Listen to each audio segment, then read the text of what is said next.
In section 8.5, we're looking at working with formulas. In commonly used formulas, the letter chosen for the variable usually relates to the value it represents. For instance, the variable t is often used to represent the amount of time, and the variable r is often used to represent the length of the radius in geometric formulas.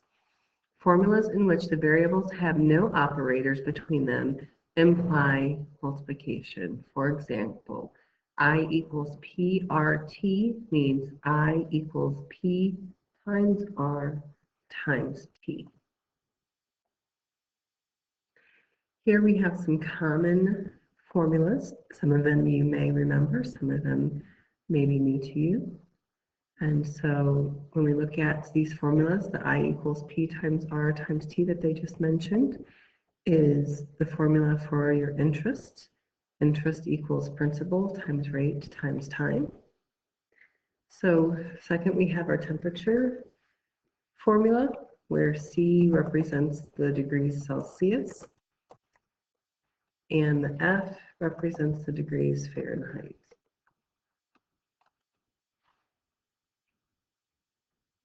Our next formula represents the distance traveled, and so D equals R times T, where D equals the distance,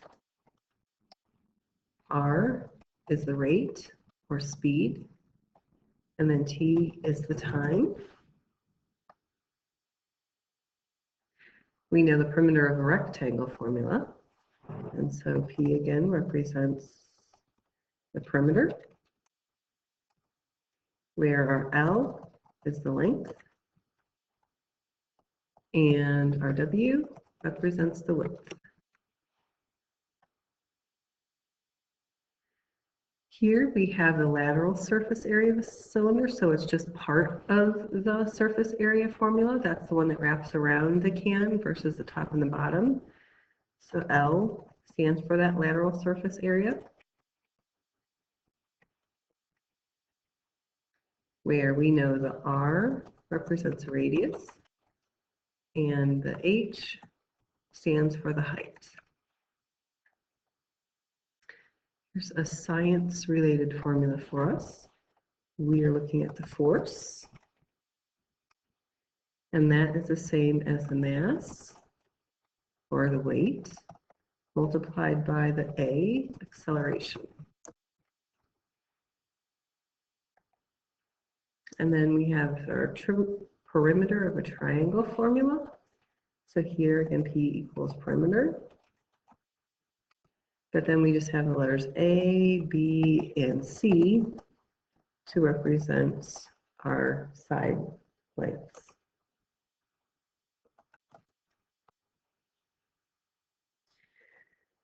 It's important to understand these formulas, not just have them memorized. If you understand what the formula means and what the different variables in the form represent, you might be able to build the formula through reasoning rather than memorization.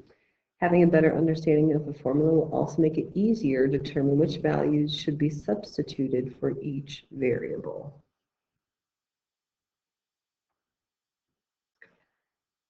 Okay, to get started with this, we're going to look at our perimeter formula for a perimeter of a rectangle.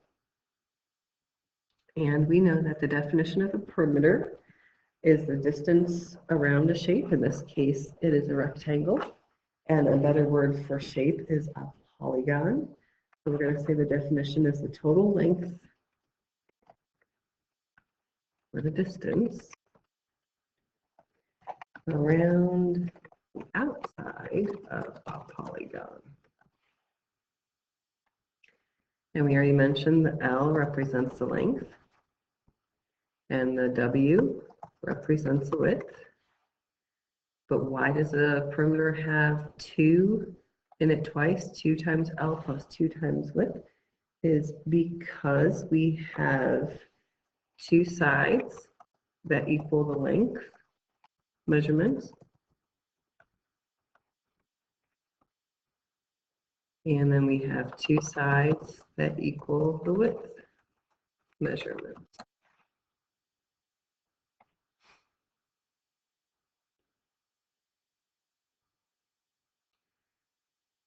Solving a formula for a different variable can be useful. For example, if you constantly need to change temperature from degrees Celsius to degrees Fahrenheit, repeatedly plugging in the values for C into the formula, C equals 5/9 times the difference of F and 32, and then solving for F, it's not the most efficient approach. Solving the formula for F first and then substituting in the value for C would save you time. And so when you're solving for a variable, so again, many of these formulas that we have more than one variable. Obviously, all of these do. You can see that for our perimeter triangle, we have 4 variables. We look at our distance equals rate times time. There's 3 variables. So if we're wanting to solve for another variable, first you have to figure out which one you're solving for, which means you want to isolate it by itself. Then it tells you to treat all the other variables as constants, meaning just think of what you need to do to undo them, so to speak, to get them away from the variable that you want to be isolated. And then use those properties that we've dealt with, as long as you're adding the same thing to both sides, multiplying the same thing to both sides, those kinds of things. You are going to keep that equality in the formula, and you're just rearranging things. So here's an example of a formula that you will see often, this Celsius and Fahrenheit. And so as we can see, it is currently being solved for C. C is by itself on the left-hand side. But if we're constantly given the Celsius degrees, notice that F is buried inside here with parentheses, and we need to find what the F value is. It makes more sense to put the F alone on one side of the equal sign so we can see all the math that we need to do on one side. And so if we're going to do that, it says the other variables, which again in this case is only one other variable, the C, needs to be treated as a constant. And that just means, just think of moving it by adding or subtracting or multiplying or dividing, whatever it needs to undo to get the F by itself. And so we're going to solve the equation. And it says, hint, first change the fraction into an integer by multiplying both sides of the equation by its reciprocal. But let's walk through this. And so we have our formula of C equals 5/9 times the quantity F minus 32.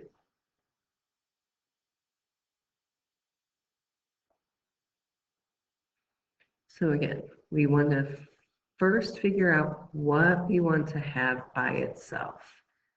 And so I always think of highlighting the one that I need to put by itself so I can figure out how to undo what's around it. And so if you look at what's around it, inside the parentheses we have minus 32. On the outside of the parentheses we have a multiply by 5/9. Well, normally we've been getting rid of adding and subtracting first, but since they're stuck together with those parentheses, we have to get rid of the 5/9. And it says to multiply by the reciprocal, because if we think of it, multiplying, undoing it is dividing. Dividing by a fraction is the same as flipping to multiply. So what I think of is I need to get rid of the 5 that's being multiplied by dividing by 5. The bottom of a fraction, I think of division, so to get rid of it is multiplication. And so they would undo each other. And so the 5s cancel, the 9s cancel. But since I multiplied the right-hand side by 9/5, I have to multiply the left-hand side by 9/5 as well. And so let's rewrite what we have left. So far we have 9/5 times our C value. And that equals, now that we have nothing left on the outside, and we have 1, because anything divided by itself is 1, or multiplying a fraction times its reciprocal equals 1. Distributing 1 wouldn't change anything. So now that there's nothing outside the parentheses, we can put f minus 32 without the parentheses.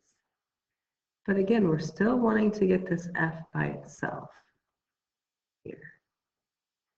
And so what's being done to it is adding 32. So now all we have to do to get rid of that is to subtract 32 from both sides.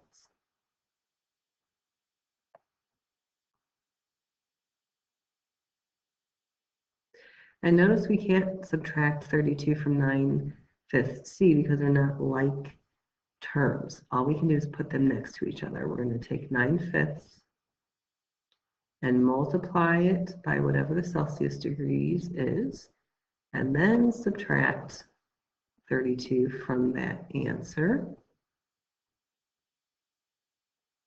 And that will give us our degrees Fahrenheit. Because again, oh, sorry, top mistake. Opposite of subtracting is adding, so we're going to plus 32. So 9/5 c plus 32 equals our degrees Fahrenheit. These zero each other out. So now if we're given the Celsius temperature, it's easy to plug in and solve it.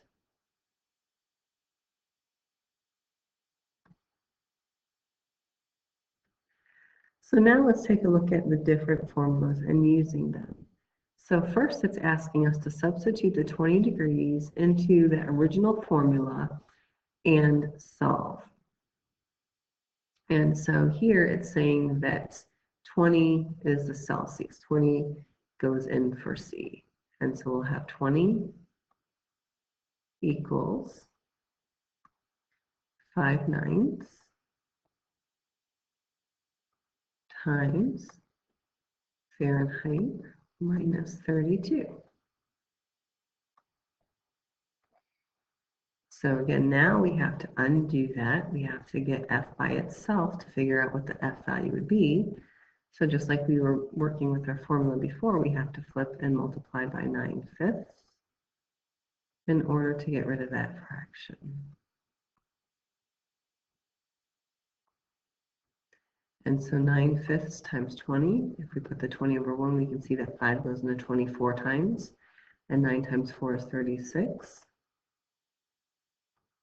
So that gives us 36 equals our Fahrenheit minus 32. And so then to get the f by itself, we would add 32 to both sides.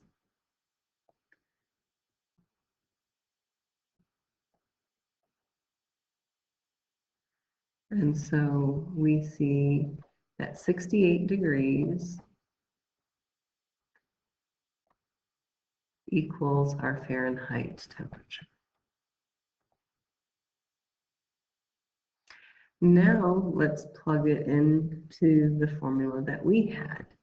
So the formula that we had when we solved for Fahrenheit, we had Fahrenheit equals 9/5 C plus 32.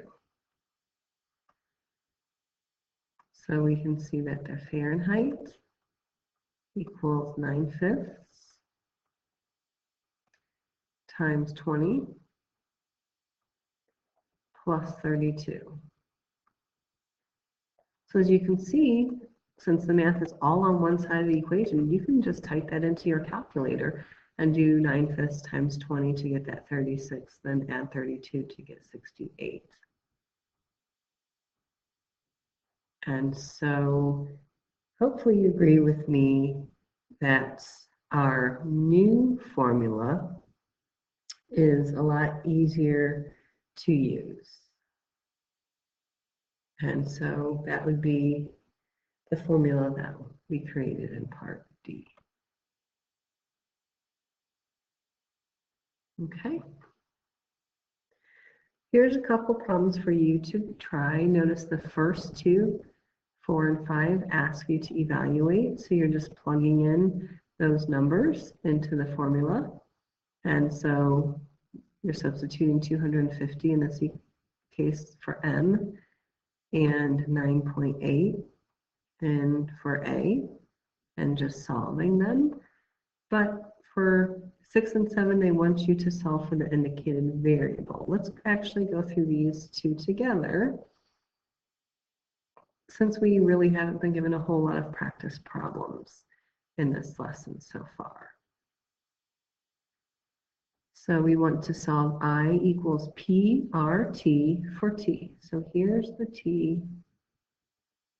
And so if we notice what's being done, all we have left is a multiplication here. We're multiplying by P and R. So to get rid of multiplication, we know we can divide. So we're going to divide the P and the R both off.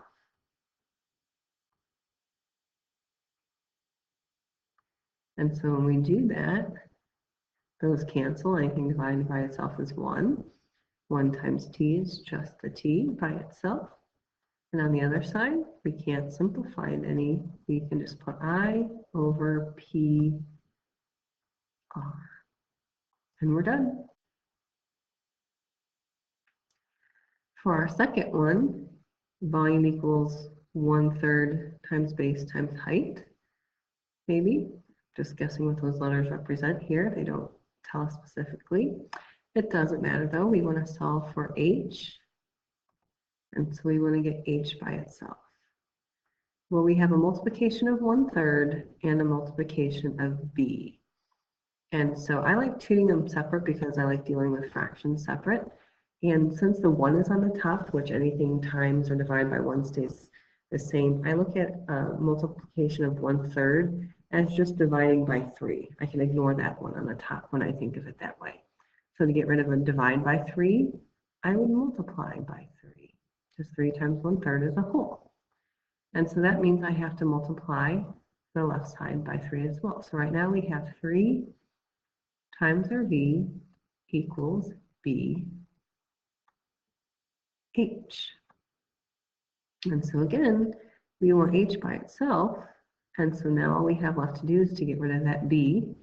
B is being multiplied. So we're just going to divide it off to cancel. So we're left with 3 times V over B to give us our H value.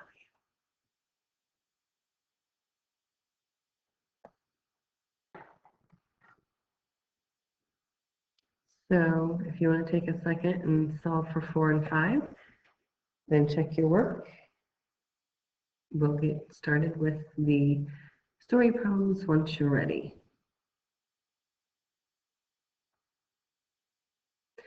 Samantha uses a credit promotion at a home improvement store where she doesn't have to pay any interest on her purchase as long as she pays it off the entire balance in 6 months. She purchases $8,000 in merchandise, but if she fails to pay it, she's going to be charged $600 in interest. She wants to figure out that interest rate.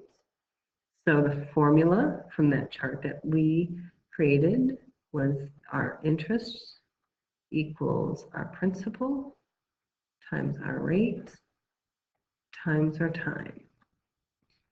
And so if we match our variables, we know that the amount of interest that I, if we want to go in order of the formula, was $600. The principal, the amount that she's borrowing to buy the stuff, is $8,000. And we know that the time is 6 months. Remember, our time is supposed to be in years, so we need 6 out of 12 months, or 1/2 of a year. And so the only variable that we don't have an assignment for, when we need to figure out, is our rate. And it even tells us at the end, determine the interest rate. So let's plug in the numbers where they go after we solve and get that R by itself. And so let's do R I equals P RT. And so we want the R by itself.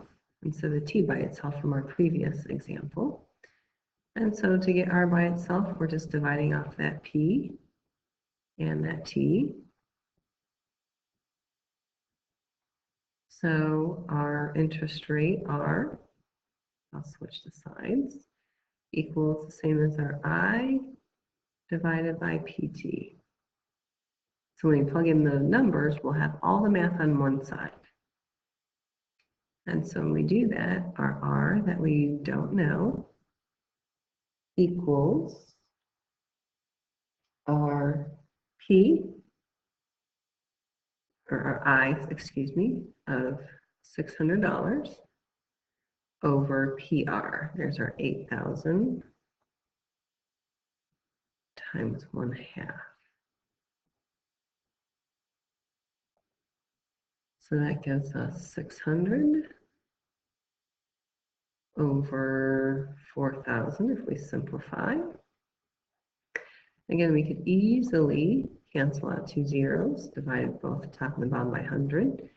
We could get 6 over 40, which if we want to continue simplifying, that would give us 3 out of 20. But now we need to divide. 3 divided by 20 gives us 0.15. And again, interest rates aren't given in decimal form, they're given in the percent form, so multiplying by 100 or moving that decimal 2 spaces to the right tells us that's 15% interest if she doesn't get her balance paid off within 6 months. In a physics lab, a ball is rolled down an incline that has a machine at the bottom which calculates the force of impact. Ball has a mass of 1.5 kilograms. After several trials, the average force of the impact is calculated to be 12.75 kilograms times meters per second squared. The researchers need to determine the average acceleration of the ball at the moment it struck the machine. So we have force being mentioned. So force equals mass times acceleration. F equals m times a is our formula that we're going to be using. And so match what we have. We see F equals, the force is calculated to be 12.75. And then the mass M they gave us as well, which is 1.5 kilograms. And so we need to solve for our unknown variable, our A. And so if we do that, let's just squeeze it over here. Force equals mass times acceleration. The only thing we need to do to get A by itself is to get rid of the M, which is being multiplied. So we show it undoing it by division. And so we have the acceleration now by itself, and that's the same as the force divided by the mass, which if we plug in our 12.75, and we're dividing it by our mass of 1.5, which gives us the acceleration of 8.5, and it even does a nice thing of giving us our units in here, meters per second squared. So the acceleration was 8.5 meters per second squared. Now number 10 adds a little bit of a twist to it. Here we have to come up with something a little different. Charles is experimenting with a new sail design for his boat and needs to keep the total area of the triangular sail to 150 square feet. So we see area and we see triangle. The base of the sail must be exactly 3 times the height of the sail. So notice this time the base refers to the height. And so we're going to see what we have to do differently than some of the problems that we've done before. So we know the area of a triangle is 1/2 times base times height. But it says write an expression for the base using the variable h. because they don't tell us what number either one of them are, but they tell us that the base, which in our formula is B, needs to be exactly 3 times the height. So 3 times the height would be 3h. So notice we can write B as 3h. They mean the same thing. So if we plug that in, we would have A equals 1/2 times our base, which now we're naming it as 3h. We're substituting. And then times that other h. And let's simplify that. 1/2 times 3 would be 1.5, which is a fraction of 3/2. And then h times h we can write as h squared. So now it's asking us to solve the formula for the height squared. So they want us to get this h squared by itself. So we have to undo the 3/2 by multiplying by 2/3. So if we put the h squared over on the left instead of on the right, we see that it's the same amount as 2/3 times the area.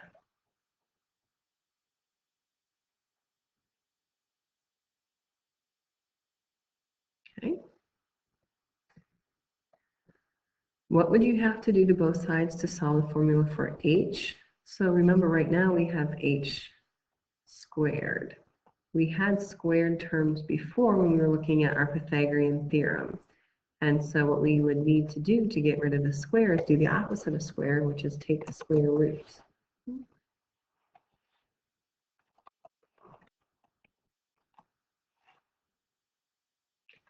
So square root undoes the square.